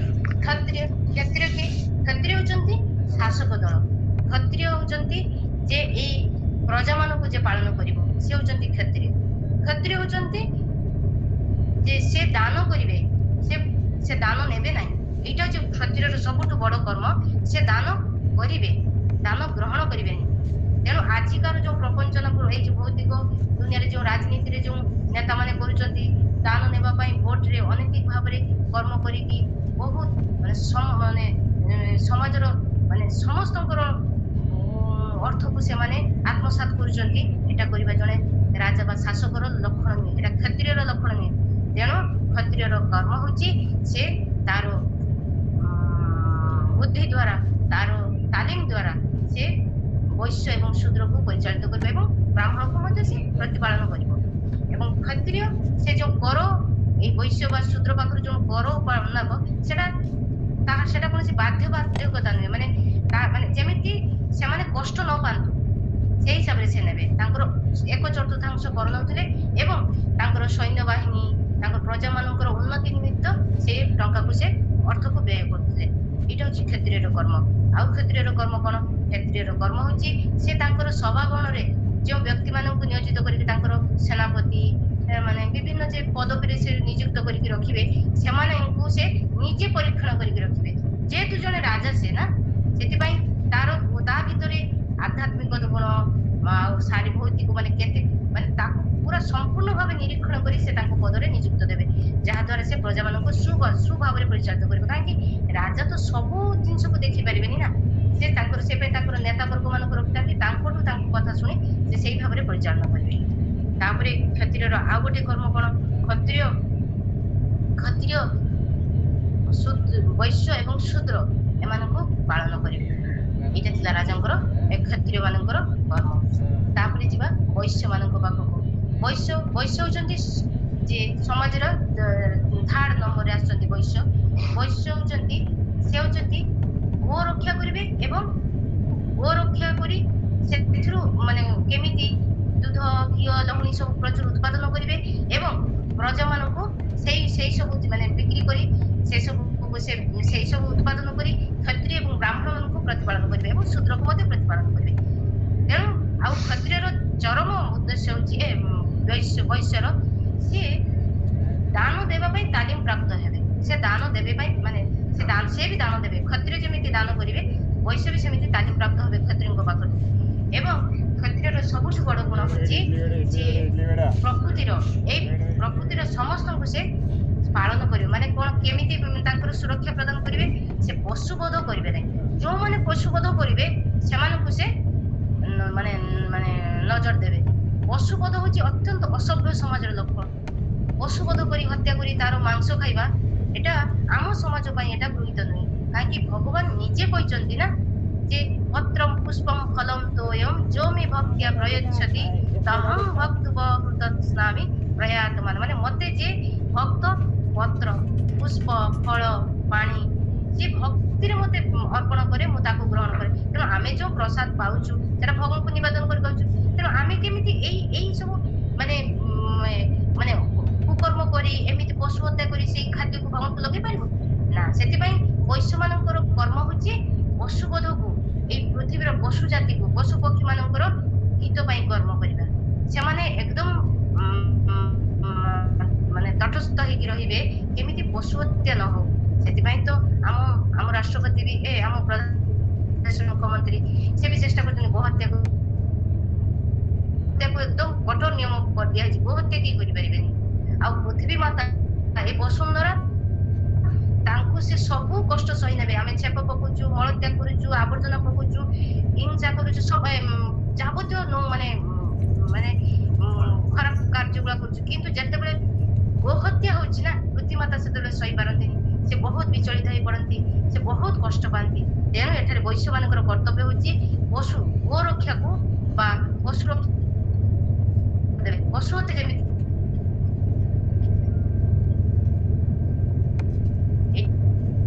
ଲକ୍ଷଣ। ତାପରେ ଯିବା ଶୂଦ୍ର ମାନଙ୍କୁ, ବ୍ରାହ୍ମଣ, କ୍ଷତ୍ରିୟ, ବୈଶ୍ୟ ଏବଂ ଶୂଦ୍ର। ଶୂଦ୍ର ହଉଛନ୍ତି ବର୍ଣ୍ଣର ସବୁଠୁ ନିଚରେ ଆସୁଛନ୍ତି, ଚତୁର୍ଥ ବର୍ଣ୍ଣରେ ସେମାନେ ଆସୁଛନ୍ତି। ଶୂଦ୍ର ମାନେ ସାଧାରଣତଃ ଅର୍ଥ ବୁଦ୍ଧି ମାନେ ଅଳ୍ପ ବୁଦ୍ଧି ସମ୍ପନ୍ନ ହୁଅନ୍ତି। ସେମାନେ ମାନେ ସେମାନଙ୍କର କୌଣସି ନିଜର କୌଣସି ଇଏ ନଥାଏ, ମାନେ ବିଚାର କରିବାର ଯେ ବୁଦ୍ଧିଟା ସେଇଟା ନଥାଏ। ସେମାନେ କ୍ଷତ୍ରିୟ, ବୈଶ୍ୟ ଦ୍ଵାରା ପ୍ରତିପାଳିତ ହୁଅନ୍ତି। ଏବଂ ଏଠାରେ ବର୍ଣ୍ଣନା କରାଯାଇଛି ଶୂଦ୍ର ମାନେ କୌଣସି ପ୍ରକାର ଧନ ସଞ୍ଚୟ କରିବେନି ବା ଧନ ଇନକମ କରିବା ପାଇଁ, ମାନେ ଉପାର୍ଜନ କରିବା ପାଇଁ ସେମାନେ ଲାଳାୟିତ ହେବେନି। କାରଣ ଶୂଦ୍ର ମାନେ ଯଦି ଧନ ଉପାର୍ଜନ କରିବେ, ତେବେ ଯେହେତୁ ସେମାନେ ଅଳ୍ପ ବୁଦ୍ଧି ସମ୍ପନ୍ନ, ସେଥିପାଇଁ ସେମାନେ କଣ କରିବେ, ମଦ, ଦ୍ରୁତ କ୍ରୀଡ଼ା, ଏମିତି ଅନେକ କୁକର୍ମରେ ଲିପ୍ତ ହେଇଯିବେ। ତେଣୁ ବିଶ୍ୱ ପିତାମହ ଜୋର କହୁଛନ୍ତି ଯେ ଶୂଦ୍ର ମାନଙ୍କୁ ପାଳନ କରିବେ କିଏ, ବୈଶ୍ୟ ମାନେ, ଏବଂ ସେମାନେ ବୈଶ୍ୟ ଦ୍ଵାରା ପରିଚାଳିତ ହେବେ। ଏବଂ ଶୂଦ୍ର ମାନେ ବି କଣ କରିବେ, ବୈଶ୍ୟ ମାନେ ଏଇ ତିନି ବର୍ଗର ଲୋକଙ୍କର ପୁରୁଣା ବସ୍ତ୍ର ପରିଧାନ କରିବେ, ସେମାନଙ୍କ ଦ୍ଵାରା ପ୍ରତିପାଳିତ ହେବେ, ସେମାନେ ଯାହା କହିବେ ସେଇ ଉପଦେଶକୁ ସେମାନେ ମାନିବେ। ଏବଂ ଶୂଦ୍ର କଣ କରିବ, ଏଇ ଯୋଉ ତିନି ବର୍ଗର ଲୋକଙ୍କର ମାନେ ସେବା କରିବେ। ଏବଂ ତାଙ୍କର ମାଲିକ ଅର୍ଥାତ୍ ତାଙ୍କର ମୁନିବ ବୟବୃଦ୍ଧ ହେଇଗଲେ ତାଙ୍କୁ ସେ ଛାଡି ପାରିବେନି, କାହିଁକି ତାଙ୍କର ଯେତେ ପର୍ଯ୍ୟନ୍ତ ସେ ଶରୀର ତ୍ୟାଗ ନ କରୁଛି ସେ ପର୍ଯ୍ୟନ୍ତ ସେ ଶୂଦ୍ର ତାର ସେବା କରିବ ଏବଂ ମାଲିକ ମଧ୍ୟ ତାର ତାକୁ ପ୍ରତିପାଳନ କରିବ। ଏଇଟା ହଉଛି ଶୂଦ୍ରର କର୍ମ। ତାପରେ ଆଶ୍ରମ ପାଖକୁ ଯିବା, ବର୍ଣ୍ଣାଶ୍ରମ। ବର୍ଣ୍ଣାଶ୍ରମ ବିଷୟରେ ବହୁତ ସୁନ୍ଦର ଭାବରେ କରୁଛନ୍ତି। ବର୍ଣ୍ଣାଶ୍ରମ ଆମ ଜୀବନରେ କାହିଁକି ଦରକାର? ବର୍ଣ୍ଣାଶ୍ରମ ହଉଛି ଆଧ୍ୟାତ୍ମିକ ଉନ୍ନତିର ପ୍ରଗତି ପାଇଁ। ଆମେ କେମିତି ଭକ୍ତି, ଜ୍ଞାନ, ବୈରାଗ୍ୟକୁ ନେଇକି ସଙ୍ଗରେ ଚାଲିପାରିବୁ, ଏଇଟା ହଉଛି ଆଶ୍ରମ ମାର୍ଗର ପନ୍ଥା। ଆଶ୍ରମକୁ ଆମେ ଯଦି ଏଇ ବ୍ରହ୍ମଚର୍ଯ୍ୟ, ଗୃହସ୍ଥ, ବାନପ୍ରସ୍ଥ ଏବଂ ସନ୍ନ୍ୟାସ, ଏଇ ଚାରି ଆଶ୍ରମକୁ ଯଦି ଆମେ ପାଳନ କରିବା, ତେବେ ଆମେ ଭଗବତ ପ୍ରାପ୍ତିରେ ଆମ ପାଇଁ ସହାୟକ ହବ, ଆତ୍ମାନୁଭୂତି ଲାଭ କରିପାରିବା। ତେଣୁ ବ୍ରହ୍ମଚର୍ଯ୍ୟ ସେ ହଉଛି କଣ, ପ୍ରଥମେ ଯେମିତି ରାଜା ମହାରାଜା ମାନେ ଯେମିତି ସ୍ୱୟଂ ଭଗବାନ କୃଷ୍ଣ, ସେ ବି ତ ତାଙ୍କର ଗୁରୁଙ୍କ ପାଖରୁ ଶିକ୍ଷା ପ୍ରାପ୍ତ ହେଇଥିଲେ, ସନ୍ଦୀପନୀ ମୁନିଙ୍କ ପାଖରୁ। ପୁଣି ରାମଚନ୍ଦ୍ର ବି ବଶିଷ୍ଠ ନା ପ୍ରଭୁ ବିଶ୍ୱାମିତ୍ରଙ୍କ ପାଖକୁ ଯାଇଥିଲେ ଶିକ୍ଷା ପ୍ରାପ୍ତ କରିବା ପାଇଁ। କାହିଁକି? ସେମାନେ ତ ପରମପୁରୁଷ ଭଗବାନ, ସେମାନେ ଆମକୁ ଦେଖଉଛନ୍ତି ଯେ 25 ବର୍ଷ ପର୍ଯ୍ୟନ୍ତ ଆମେ ବ୍ରହ୍ମଚର୍ଯ୍ୟ ବ୍ରତ ପାଳନ, ଅର୍ଥାତ୍ ଆମେ ଆମ ଜୀବନର ନୈତିକ ଶିକ୍ଷା, ଆମେ ଭବିଷ୍ୟତରେ ଜୀବନରେ କଣ କରିବା, କଣ ନ କରିବା, ଆମର କଣ କରିବା ଉଚିତ, କଣ ନ କରିବା, ଏସବୁ ଆମେ ଶିକ୍ଷା କରିବା। ଏଟା ବ୍ରହ୍ମଚର୍ଯ୍ୟ ମାନେ ବ୍ରହ୍ମଚର୍ଯ୍ୟ ଆଶ୍ରମରେ ଏଟା ପାଇପାରିବା। ତାପରେ ଯୋଉମାନେ ଜ୍ଞାନ ମାନେ ବୈରାଗ୍ୟ ବା ଆତ୍ମାନୁଭୂତି ଲାଭ ଦିଗରେ ମାନେ ଅସମର୍ଥ, ସେମାନେ ଗୃହସ୍ଥ ଜୀବନ ପାଳନ କରନ୍ତି, ଅଥବା ସେମାନେ ସ୍ୱ ଇଚ୍ଛାରେ ପରିବାରକୁ, ନିଜ କଷ୍ଟରେ ପରିବାରକୁ ଚାଳନ କରିବା ପାଇଁ ଯଦି ସେମାନେ ଇଚ୍ଛା କରନ୍ତି, ସେତେବେଳେ ସେମାନେ ଗୃହସ୍ଥ ଜୀବନ ଅବଲମ୍ବନ କରନ୍ତି। ଆଉ ଗୃହସ୍ଥର କର୍ମ କଣ? ସେ ତାର କଷ୍ଟରେ ଉପାର୍ଜିତ ଧନ ଦ୍ଵାରା ପରିବାରକୁ ପ୍ରତିପୋଷଣ କରିବ ଏବଂ ପରିବାରର ସମସ୍ତଙ୍କୁ ସୁନ୍ଦର ଭାବରେ, ସୁନିୟୋଜିତ ଭାବରେ ତାଙ୍କୁ ଲାଳନ ପାଳନ କରିବ। ଏଟା ହଉଛି ଗୃହସ୍ଥର କର୍ମ। ଏବଂ ଯେତେବେଳେ ଜଣେ ବ୍ୟକ୍ତି ଜ୍ଞାନ, ବୈରାଗ୍ୟ ବା ଭକ୍ତି ଦିଗରେ, ଆତ୍ମାନୁଭୂତି ଲାଭ ଦିଗରେ ସେ ଯଦି ପ୍ରଚେଷ୍ଟିତ ଥିବ ବା ତାର ଅନ୍ତିମ ଲକ୍ଷ୍ୟ ଭଗବତ ପ୍ରାପ୍ତି ହେଇଥିବ, ସେତେବେଳେ ସେ ଗୃହସ୍ଥ ଯଦି ମାନେ ବାନପ୍ରସ୍ଥ ଏବଂ ସନ୍ନ୍ୟାସ ଜୀବନକୁ ସେ ଗ୍ରହଣ କରିବ। ଏହା ଦ୍ୱାରା ସେ କଣ କରେ, ବ୍ରହ୍ମାନୁଭୂତି ମାନେ ଆତ୍ମାନୁଭୂତି ଲାଭ, ମାନେ ଭଗବତ ପ୍ରାପ୍ତି ନିମନ୍ତେ ତାର ସେ ସହାୟକ ହୋଇଥାଏ। କାହିଁକି? ସେ ତ ଗୃହସ୍ଥ ଜୀବନ ଯଦି ପାଳନ କରିବ, ତାକୁ ଅନେକ ଦାୟିତ୍ୱ ଆସିଯିବ ତାଙ୍କ ପଛରେ ନା। ତେଣୁ ସେ କଣ କରନ୍ତି, ସନ୍ନ୍ୟାସ ବା ବାନପ୍ରସ୍ଥ ଜୀବନ ଯୋଉମାନେ ଗ୍ରହଣ କରନ୍ତି, ସେମାନେ ନିଜର ତ ଉନ୍ନତି କରନ୍ତି ଆତ୍ମାନୁଭୂତି ଲାଭ ପାଇଁ ଏବଂ ସମାଜର ଉନ୍ନତି, ସମାଜର କଲ୍ୟାଣ ନିମନ୍ତେ ଏବଂ ସମାଜରେ ପ୍ରଜାମାନେ ବା ସମାଜର ବ୍ୟକ୍ତିମାନେ କିଭଳି ଭଗବତ ପ୍ରାପ୍ତି ନିମନ୍ତେ ଚେଷ୍ଟିତ ହେବେ ସେଥିପାଇଁ ସେମାନେ ପ୍ରେରଣା ଦିଅନ୍ତି। ସେମାନେ ଭିକ୍ଷା ଗ୍ରହଣ କରି ଚଳନ୍ତି। ସେମାନେ କୌଣସି ପ୍ରକାର ମାନେ ରୋଜଗାର କରିବେ ନାହିଁ। ରୋଜଗାର କରିବାରେ ତାଙ୍କ ପାଖରେ ସମୟ ନାହିଁ। ତେଣୁ ସେମାନେ ଯାହା ତାଙ୍କର ପୋଷଣ ପାଇଁ ସେମାନେ ଭିକ୍ଷା ଗ୍ରହଣ କରି ତାଙ୍କର ଭୌତିକ ଏଇ ଶରୀରକୁ ପ୍ରତିପୋଷଣ କରିବେ। ତେଣୁ ଏହିପରି ଭାବରେ ପିତାମହ ଭୀଷ୍ମ ସଂସାର ପ୍ରତି ଅନାସକ୍ତ ବାନପ୍ରସ୍ଥ ଏବଂ ସନ୍ନ୍ୟାସ ଜୀବନକୁ ସେ ଶିଖାଇଥିଲେ ଏବଂ ଆସକ୍ତ ଓ ଅନାସକ୍ତ ଉଭୟଙ୍କ ତାଲିମ ନିମିତ୍ତ ସେ ତାଙ୍କର ପୌତ୍ରଙ୍କୁ ଏହି ସୁନ୍ଦର ଭାବରେ ବିଷାଦ ଭାବରେ ବର୍ଣ୍ଣନା କଲେ। ଆହୁରି ଅନେକ କିଛି ପ୍ରଭୁ ଅଛି, ମୁଁ ଛାଡି ଯାଇଛି କାହିଁକି ସମୟ ତ ଆମ ପାଖରେ କମ। ତେଣୁ ଗ୍ରସ୍ତ ହଉଛନ୍ତି ପ୍ରତିପାଳ ତାଙ୍କର କଷ୍ଟରେ ଉପାର୍ଜିତ ଧନକୁ ସେ ସମାଜର ମାନେ ତାଙ୍କ ପରିବାର ପାଇଁ ପ୍ରତିଭା କରିବେ ଏବଂ ବାନପ୍ରସ୍ଥ ଏବଂ ସନ୍ନ୍ୟାସୀ ମାନେ ଏଇ ପ୍ରଜା ମାନଙ୍କର ହିତ ଆତ୍ମାନୁଭୂତି ଲାଭ ପାଇଁ ଭଗବତ ପ୍ରାପ୍ତି ପାଇଁ ସେମାନେ ଉପଦେଶ ପ୍ରଦାନ କରିବେ। ଏହିପରି ଭାବରେ ପିତାମହ ଭୀଷ୍ମ ତାଙ୍କର ପୌତ୍ର ମାନଙ୍କୁ ଗୃହସ୍ଥଶ୍ରମ ବର୍ଣ୍ଣ ଏବଂ ଆଶ୍ରମ ବିଷୟରେ ବିଷାଦ ଭାବରେ ବର୍ଣ୍ଣନା କରିଥିଲେ। ତାପରେ ଶ୍ଲୋକ ନମ୍ବର 27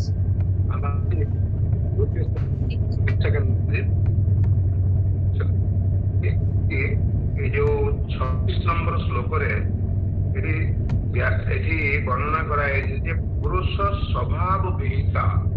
ଏ ସ୍ୱଭାବ ଶବ୍ଦଟି ଖୁବ ଗୁରୁତ୍ୱପୂର୍ଣ୍ଣ, କାରଣ ଭଗବାନ ଗୀତାରେ କହୁଛନ୍ତି ଚତୁର୍ବର୍ଣ୍ଣ ମୟା ସୃଷ୍ଟମ୍ ଗୁଣ କର୍ମ ବିଭାଗ ସହ। ମୁଁ 4ଟା ବର୍ଣ୍ଣ ସୃଷ୍ଟି କରିଛି ଗୁଣ ଏବଂ କର୍ମ ଅନୁସାରେ। ସେ କହୁନାହାନ୍ତି ଯେ ମୁଁ 4ଟା ବର୍ଣ୍ଣ ସୃଷ୍ଟି କରିଛି ମାନେ ଜନ୍ମ ଅନୁସାରେ, ଯେ କୋଉ କୁଳରେ ଜନ୍ମ ହେଲା। ତେଣୁ ସେ ବ୍ରାହ୍ମଣ କୁଳରେ ଜନ୍ମ ହେଲା ତ ସେ ବ୍ରାହ୍ମଣ, କି କ୍ଷତ୍ରିୟ କୁଳରେ ଜନ୍ମ ହେଲା ତ ସେ କ୍ଷତ୍ରିୟ, ସେମିତି ନୁହେଁ। କିନ୍ତୁ ବ୍ରାହ୍ମଣ କୁଳରେ ଜନ୍ମ ଗ୍ରହଣ କରିକି ମଧ୍ୟ ଶୂଦ୍ର ଭଳି ଯଦି ବା କ୍ଷତ୍ରିୟ ଭଳି ଆଚରଣ କରେ ବା ବୈଶ୍ୟ ଭଳି ଆଚରଣ କରେ ତାକୁ ବ୍ରାହ୍ମଣ କୁହାଯାଇ ପାରିବ ନାହିଁ। ଏବଂ ସ୍ୱଭାବ ଶବ୍ଦଟା ମଧ୍ୟ ଭଗବାନ ଭଗବତ ଗୀତାରେ 41 ନମ୍ବର ଶ୍ଲୋକରେ କହୁଛନ୍ତି 18 ଅଧ୍ୟାୟର ବ୍ରାହ୍ମଣ କ୍ଷତ୍ରିୟ ବିଷାଣ ଶୂଦ୍ରାଣାମ ଚ ପରନ୍ତପ କର୍ମାଣି ପ୍ରବିଭକ୍ତାନି ସ୍ୱଭାବ ପ୍ରଭବେର ଗୁଣେ।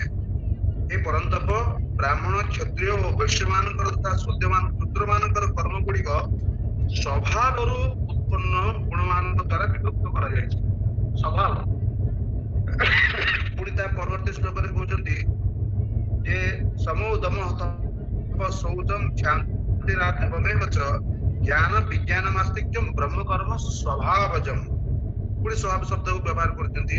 ଏଠି କୁହାହଉଛି ଅନ୍ତଃକରଣକୁ ନିଗ୍ରହ କରିବା, ଇନ୍ଦ୍ରିୟ ମାନଙ୍କୁ ଦମନ କରିବା, ଧର୍ମପାଳନ ପାଇଁ କଷ୍ଟ ସହିବା, ବାହାରି ଭିତରେ ଶୁଦ୍ଧ ରହିବା, ଅନ୍ୟର ଅପରାଧକୁ କ୍ଷମା କରିବା, ମନ ଇନ୍ଦ୍ରିୟ ଓ ଶରୀରକୁ ସରଳ ରଖିବା, ବେଦ ଶାସ୍ତ୍ର ଈଶ୍ୱର ପରଲୋକ ଆଦିରେ ଶ୍ରଦ୍ଧା ରଖିବା, ବେଦାଦି ଶାସ୍ତ୍ର ମାନଙ୍କର ଅଧ୍ୟୟନ ଅଧ୍ୟାପନ କରିବା ଏବଂ ପରମାତ୍ମ ତତ୍ତ୍ୱକୁ ଅନୁଭବ କରିବା, ଏ ସମସ୍ତ ହିଁ ହଉଛି ବ୍ରାହ୍ମଣ ମାନଙ୍କର ସ୍ୱାଭାବିକ କର୍ମ। ଯଦି এই ସ୍ୱାଭାବିକ କର୍ମ ଯଦି ପରିଦୃଷ୍ଟ ନ ହୁଏ, ଯଦି ପରିଲକ୍ଷିତ ନ ହୁଏ, ତାହେଲେ ସେ ବ୍ରାହ୍ମଣ ହେଇପାରିବନି। ପୁଣି କହୁଛନ୍ତି ପରବର୍ତ୍ତୀ ଶ୍ଲୋକରେ ସୌର୍ଯ୍ୟମ୍ ତେଜୋ ଧୃତିର୍ଦାକ୍ଷମ୍ ଯୁଦ୍ଧେ ଚାପ୍ୟଳାୟନମ୍ ଚ ଅପି ପଳାୟନମ୍ ଦାନମ୍ ଈଶ୍ୱର ଭାବସ୍ୟ କ୍ଷାତ୍ରମ୍ କର୍ମ ସ୍ୱଭାବଜମ୍। ସୁରବୀରତା, ତେଜ, ଧୈର୍ଯ୍ୟ, ଦକ୍ଷତା ଏବଂ ଯୁଦ୍ଧରେ ମଧ୍ୟ ପଳାଇ ନ ଯିବା, ଦାନ ଦେବା ଏବଂ ଏସବୁ କ୍ଷତ୍ରିୟ ମାନଙ୍କର ଦାନ ଦେବା ଏବଂ ଏସବୁ ଉପରେ ଯେଉଁମାନଙ୍କ ସ୍ୱାମିତ୍ୱ ରହିଛି କ୍ଷତ୍ରିୟ ମାନଙ୍କର ସ୍ୱାଭାବିକ କର୍ମ ଅଟେ। ବୁଝିପାରିଲେ?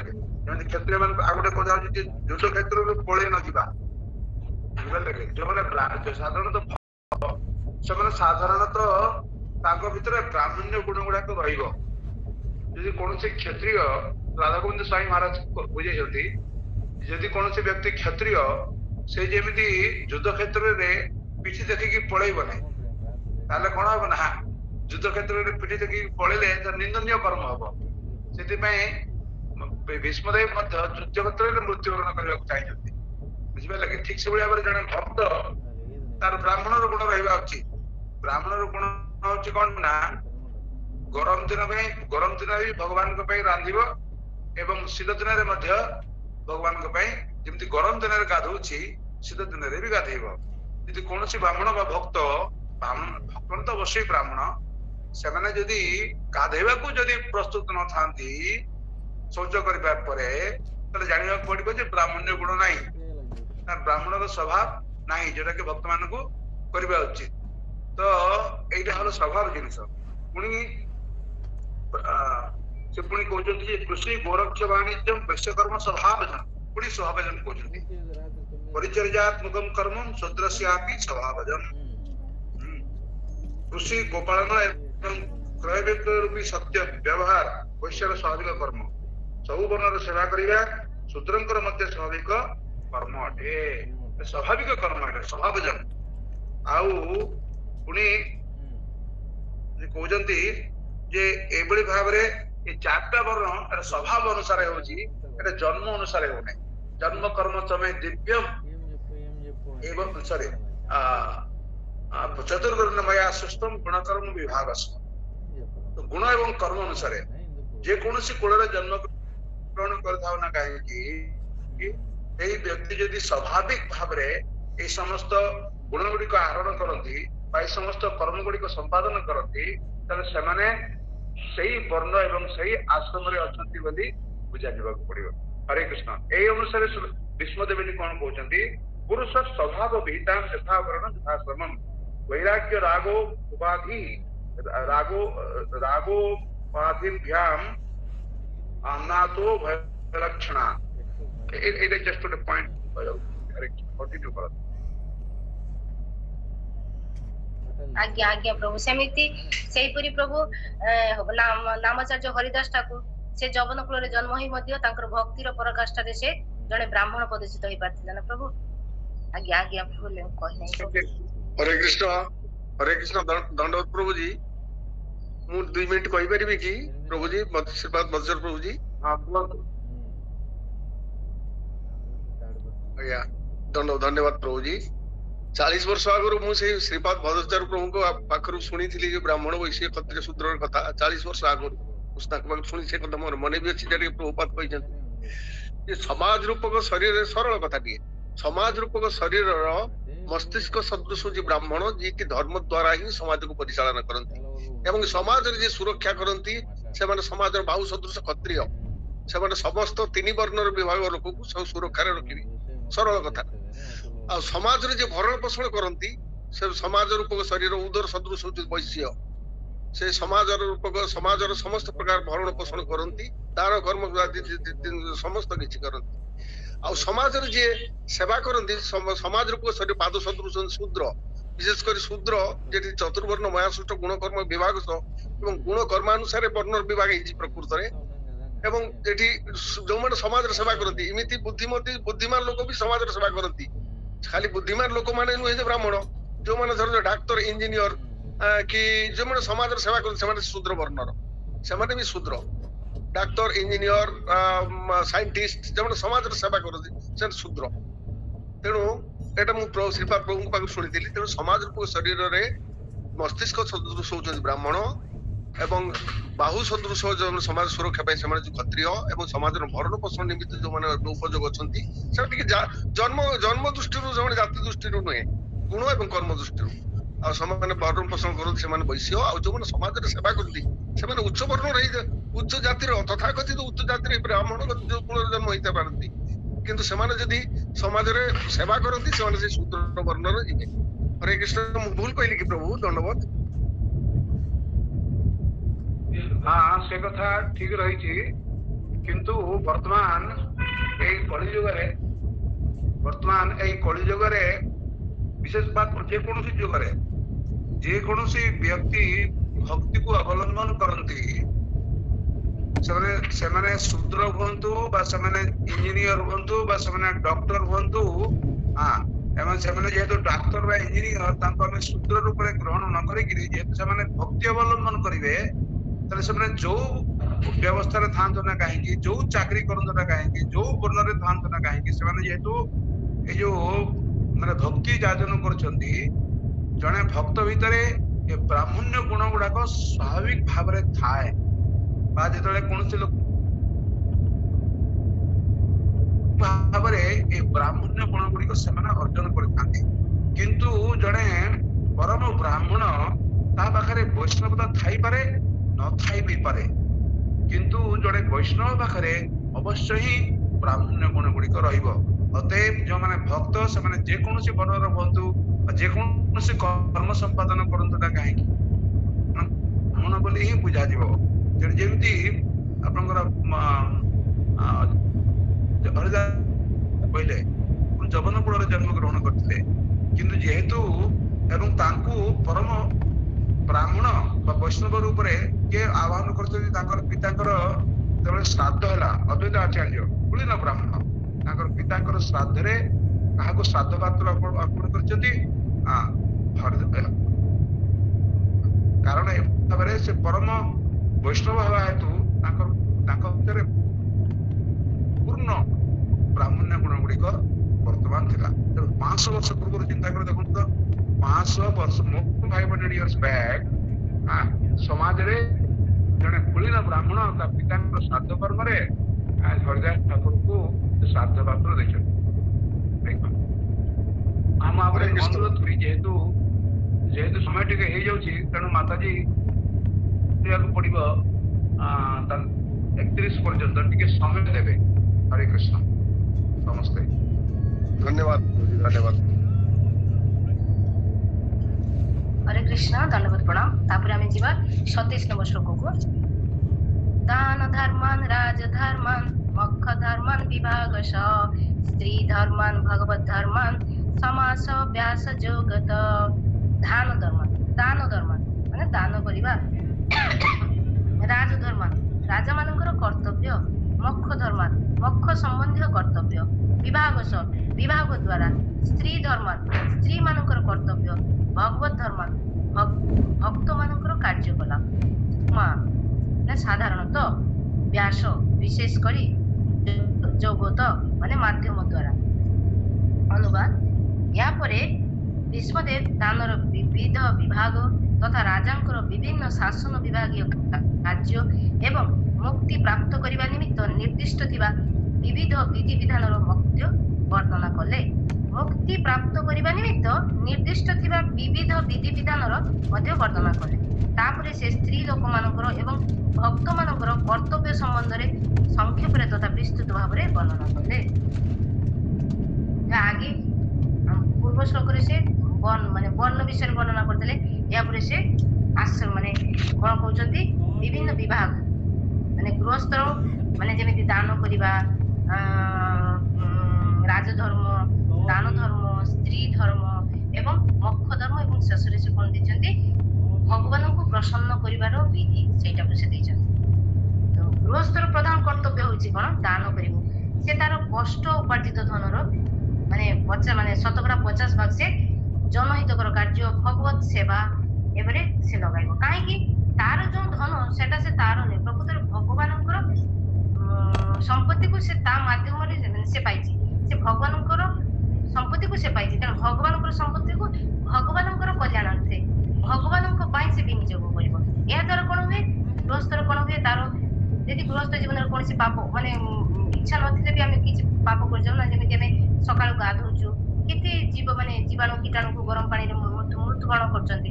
एमिति हमें माने अनिच्छा सते गृहस्थ माने बहुत पाप करि पकाते। सेही पाप को हमें केमिति ग्रहण करबा, जेति हमरो उपार्जित धन को जेति भगवत सेवा रे वैष्णव सेवा करबा, मंदिर को दान करबा, किछि कोनसी आम घरे अनुष्ठान करी वैष्णव मानकु आनी आम गृह रे तांको प्रसाद व्यवस्था करबा, सेमानकु खुशी करबा, एटा होची जने आदर्श गृहस्थर कर्म।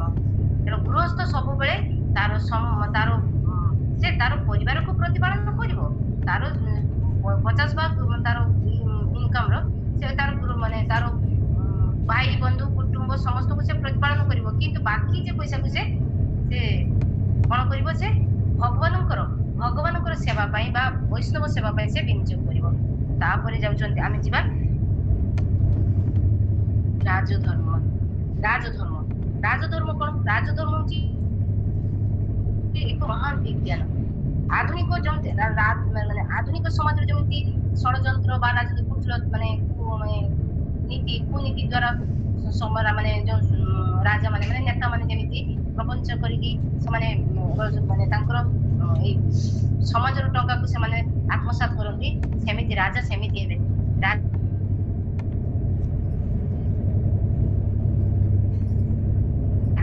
राजा तांकर प्रजा मानकु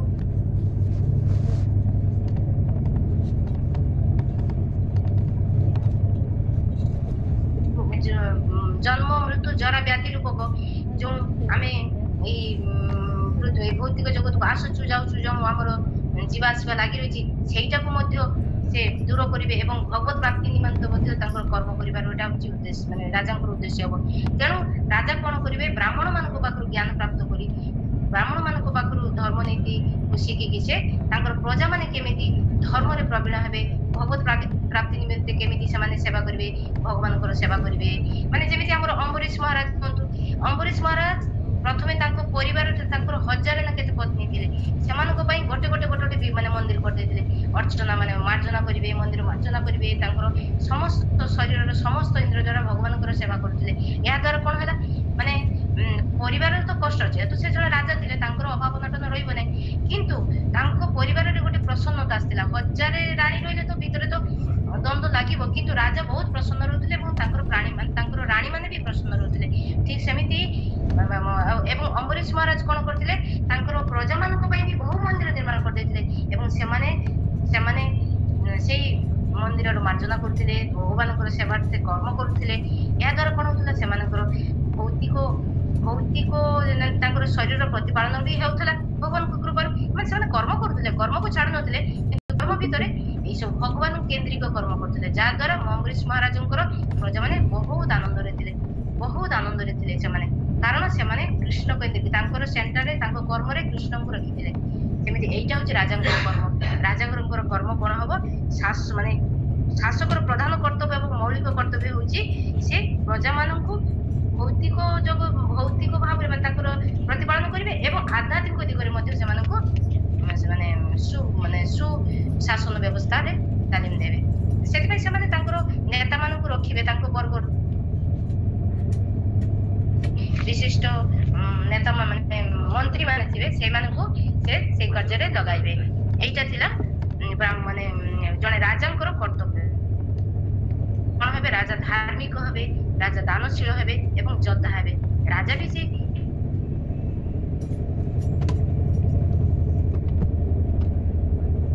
एमिति करिबेनी जे युद्ध क्षेत्र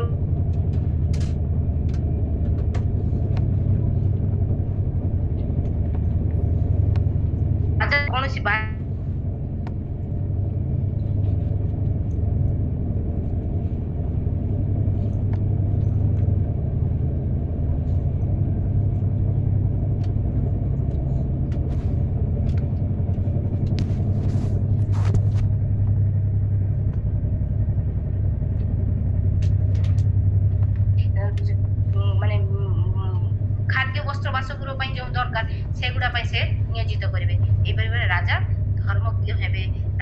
संचित शब्द माने शक्ति को यथोपयुक्त भावे व्यवहृत करिवे एवं तांको निज राज्य रे जो मंत्री पद रे जाको रखिबे सेटा निजे परीक्षण करिक रखिबे राजा सेति पई जो माने भगवत वाणी प्रचार जीवन उत्सव करथांती हां जो माने भगवत माने जो माने ए भगवत वाणी प्रचार रे जीवन उत्सव करथांती ताको भी मध्य राजा तांको सुरक्षा प्रदान करिवे सेटा स्वयं राजा देखिबे एपि राजांकर कर्तव्य होची तांकर प्रजा को संतान को जेमिति पिता माता जेमिति सब प्रकार कष्ट रु ताको रक्षा करंती राजा मध्ये सेही भाबरे प्रतिपालन करिवे तापरे मोक्ष विषय रे कोजा दान राजा दान भी करिवे जेमिति मोक्ष प्राप्ति मोक्ष कोन मोक्ष होची काम क्रोध लोभ ए जो तीनटा माने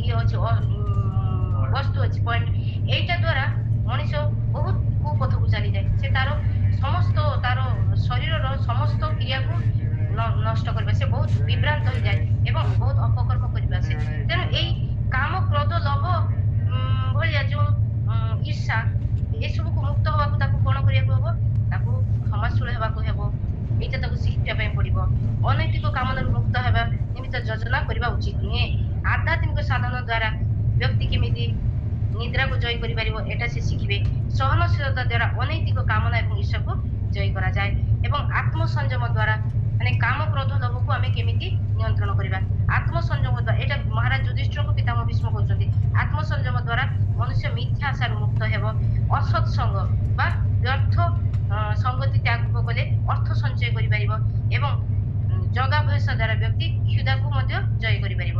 ତେଣୁ କାହିଁକି ଏଟା କାହିଁକି କହୁଛନ୍ତି, କାହିଁକି ଏ କ୍ଷଣଭଙ୍ଗୁର ସଂସାରରେ ଆମର ସ୍ଥାୟୀ ଜୀବନ ମଧ୍ୟ ଅନିତ୍ୟ।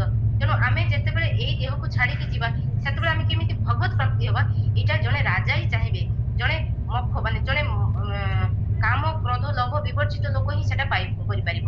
ତେଣୁ ଏଇଟା ଉପରେ ପିତାମହ ଭୀଷ୍ମ ଯୁଧିଷ୍ଠିର ମହାରାଜଙ୍କୁ ଈଶ୍ୱର ଭାବରେ ବର୍ଣ୍ଣନା କରି କହିଥିଲେ।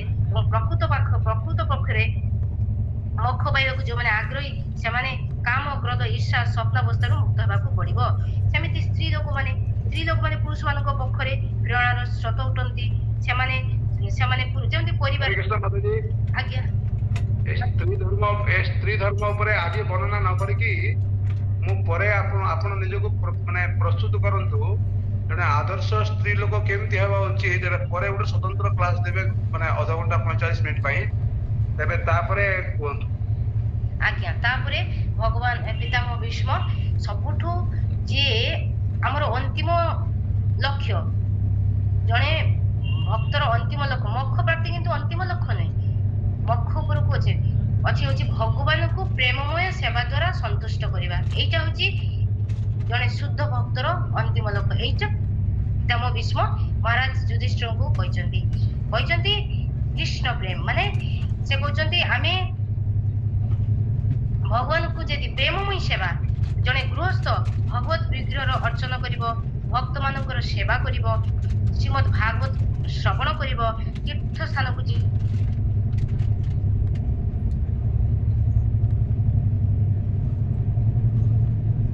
ଯଦି ସନ୍ତୁଷ୍ଟ ଯଦି ଭଗବାନଙ୍କୁ ସେ ସନ୍ତୁଷ୍ଟ କରିପାରିବ ତେବେ ନିଶ୍ଚୟ ସେ ଭଗବତ ପ୍ରାପ୍ତି ଏବଂ ତାର ଅନ୍ତିମ ଗନ୍ତବ୍ୟ ସ୍ଥାନକୁ ସେ ଯାଇପାରିବ।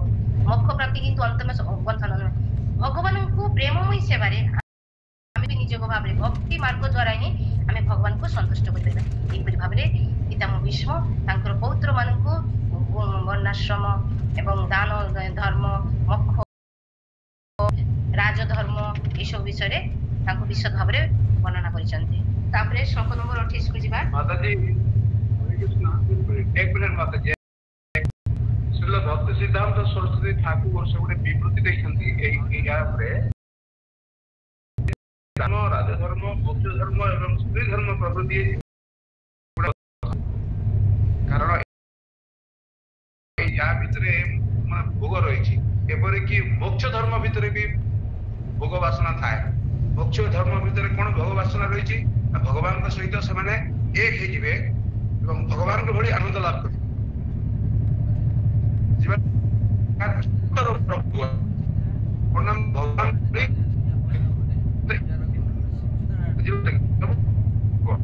କିନ୍ତୁ ଏ ସମସ୍ତ କିଛି ଯୋଉଟା କି ସାଧାରଣତଃ ଧର୍ମ ରାଜଧର୍ମ ମୋକ୍ଷ ଧର୍ମ ଏବଂ ସ୍ତ୍ରୀ ଧର୍ମ ପ୍ରଭୃତି ତାହା ଅପେକ୍ଷା ପୃଥକ ହଉଛି ଏଇ ଭଗବତ ବୁଝିପାରିଲେ କି? ତେଣୁ ସେ ଏ ଭଗବତ ଧର୍ମକୁ ପ୍ରାଧାନ୍ୟ ଦେଇଛନ୍ତି ଯେ ଅନ୍ୟାନ୍ୟ ଧର୍ମ ଗୁଡାକ ଯାହା ହେଲା କିନ୍ତୁ ଭଗବତ ଧର୍ମ ହିଁ ପାଳନୀୟ। ଏବଂ ଏଇ ଭଗବତ ଧର୍ମ କହିଲେ କୁହାହଉଛି ଯେ ସାଧାରଣତଃ 64 ପ୍ରକାର ଭକ୍ତାଙ୍ଗକେ ଭଗବତ ଧର୍ମ ବୋଲେ। 64 ପ୍ରକାର ଯୋଉ ଭକ୍ତାଙ୍ଗ ରହିଛି କିନ୍ତୁ ସାଧାରଣ ଭାବରେ ନବଧା ଭକ୍ତି ରହିଛି, ବୁଝିପାରିଲେ କି? ଆଉ ଟିକେ ଡିଟେଲିଂ ଯଦି ଯିବେ ତାହେଲେ ଭକ୍ତିର ସାମ୍ପ୍ରତ ସୂତ୍ରରେ ଭକ୍ତିର 64ଟି ଅଙ୍ଗର କଥା ବର୍ଣ୍ଣନା କରାଯାଉଛି। ତ ଏଇ ଭଗବତ ଧର୍ମ ସେ ବିଶେଷ ଭାବରେ ବର୍ଣ୍ଣନା କରିଛନ୍ତି ବ୍ୟାସ ଜଗତ ଏବଂ ତା ବିଶେଷ ଭାବରେ ପ୍ରାଧାନ୍ୟ ଦେଇଛନ୍ତି, ବୁଝିପାରିଲେ କି? ଏଇଟା ମୁଁ କହିବାକୁ ଚାହୁଁଥିଲି। ଆଉ ଯଦି ଶୁଣନ୍ତୁ ଆଜି ଯଦି ସମୟ ନ ହୁଏ ତାହେଲେ ଆପଣ ଆଗାମୀ କାଲି 2ଟା ଶ୍ଲୋକ ଆରମ୍ଭ କରିବେ, ତାପରେ ଭୀଷ୍ମ ସ୍ତୁତି ଆରମ୍ଭ କରିବେ। ଠିକ ଅଛି? କିଛି ଚିନ୍ତା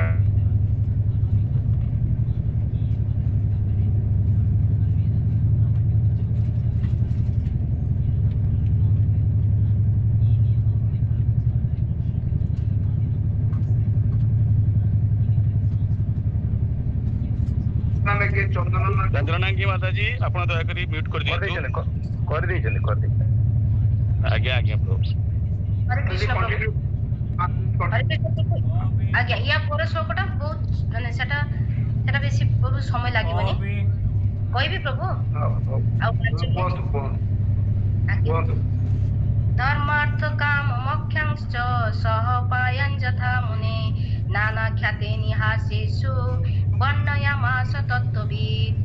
धर्म धर्म अर्थ आर्थिक विकास काम कामना पूरण मोक्षान् आत्यंतिक लक्ष्य वा मोक्ष च एवं सह सहित उपायन उपाय द्वारा यथा जेपरि मुने के मुनिवृंद नाना नाना प्रकार आख्यान ऐतिहासिक गाथार वर्णना द्वारा इतिहासेषु इतिहासरे वर्णयमास वर्णित होइछि तद्विज्ञ तदज्ञ तत्त्वज्ञ। यापरे से चारि वर्ण एवं आश्रम तथा धर्म अर्थ काम मोक्ष संबंधी अनेक कर्तव्यर वर्णना कले। पुनश्च इतिहास एवं पुराण आदि से संबंधी अनेक आख्यान शुणाइले कारण से स्वयं तत्त्वज्ञ थिले। एठारे पितामह भीष्म कोन करचंदी से जो आश्रम कथा धर्म कथा सब व्याख्या करचंदी धर्म तत्व सम्मिलित व्याख्या जो करचंदी सेटा से निज मन को कहि नांती ए निज मन को जोटा आसी सेटा कहि नांती से कोन करचंदी वैदिक शास्त्र रो जो आख्यान जो वर्णना कराइछि ताहाकु से जेमिति महाभारत रामायण हमरो इतिहास पुराण ए सब महान महान ग्रंथ रु से आख्यान को नै उदाहरण नै कि से व्याख्या करचंदी जा द्वारा से कारण ए वैदिक साहित्य होइछि हमरो मानदंड हेताय हम जीवन रे माने ए धर्म पथरे चलिया पई धर्म जेमिति युधिष्ठिर राजा तो चाहउछथि ना से धर्म की परि भाबे तांकर राज्य को की परि भाबे शासन करिवे सुव्यवस्था रे शासन करिवे कारण सेटा पितामह भीष्म रामायण महाभारत आदि पुराण रु वर्णना करिकि कहिसंती। जदियो से सब कालक्रम रो व्यतिक्रम होइछि कारण काल बा क्रम अनुसार जेतबे सत्य युग त्रेता द्वापर कली आसु सेटा तो समय रो टिके एपट सेपट होइछि ना हेले मध्ये से सब कथा आम पई ग्रहणीय इटा जोर दे कहिसंती काल रो विचार को न देखि उच्च आदर्श ज्वलंत उदाहरण रूप से से सब को हमें ग्रहण करिबा उचित।